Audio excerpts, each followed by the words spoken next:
ভারতের মুর্শিদাবাদের বেলডাঙ্গা এলাকায় কিছু কিছু মুসলমান বান্দারা মাথার মধ্যে করে ইট নিয়ে আসতেছে। ছোট্ট ছোট্ট বাচ্চারা কেউ মাথার মধ্যে 2টা করে ইট, কেউ 3টা করে ইট নিয়ে আসতেছে।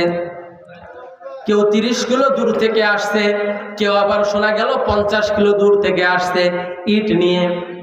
তাদেরকে জিজ্ঞাসা করা হলো, আপনারা 50 কিলো দূর থেকে মাথার মধ্যে করে কেন ইট নিয়ে আসছেন? তারা বলল, বাবরি মসজিদ হলো আমাদের অন্তরের জায়গা। কিসের জায়গা বলেন? অন্তরের জায়গা। বাবরি মসজিদকে আমরা অন্তর থেকে ভালোবাসতাম। বাবরি মসজিদ যখন ভারত সরকার ভেঙেছিল 1992 সালে, তখন আমাদের অন্তর মনে হয় ভেঙে গিয়েছিল। তখন এই ভিডিও ফুটেজটা যখন আমি দেখলাম, তখন আমার একটা হাদিস মনে পড়ে গেল। এই হাদিসের ভিতরে আল্লাহ রাসূল সাল্লাল্লাহু আলাইহি ওয়াসাল্লাম বলেন, কাল কিয়ামতের ময়দানে যখন মানুষগুলো ছটফট করবে, ছোটাছুটি করবে, তখন 7 শ্রেণীর ব্যক্তিকে আল্লাহ রাব্বুল আলামিন তার আরশের নিচে ছায়ায় জায়গা করে দিবেন। তার মধ্যে 1 নম্বর ব্যক্তি হলো ওয়ারাজুলুন কলবুহু মুআল্লাকুন ফিল মাসাজিদ। ওই ব্যক্তিকে আল্লাহ রাব্বুল আলামিন আরশের নিচে স্থান দিবেন যেই ব্যক্তির অন্তর, যেই ব্যক্তির দিল মসজিদের সঙ্গে লেগে থাকে। আল্লাহু আকবার বলেন। আমি ভিডিও ফুটেজটা দেখেছিলাম আর আমার ওই হাদিসের কথা মনে পড়ে গিয়েছিল।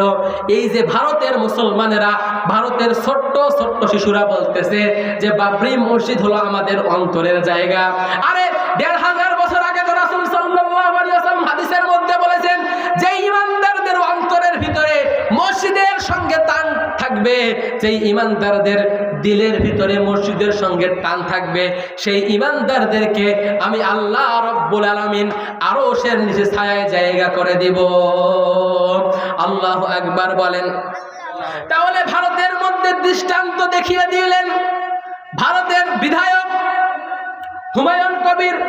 এই যে বাঘের সামনে তিনি মসজিদ নির্মাণ করলেন, ভারতের মোদী সরকার নিষেধ করেছে, ভারতের মমতা ব্যানার্জির প্রশাসন নিষেধ করেছে, তাকে বহিষ্কার করেছে, আপনি মসজিদ তৈরি করবেন না।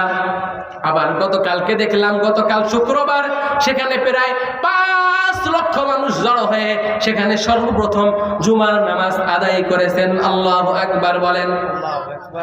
মুমিন তো কখনো মাথা নত করে না।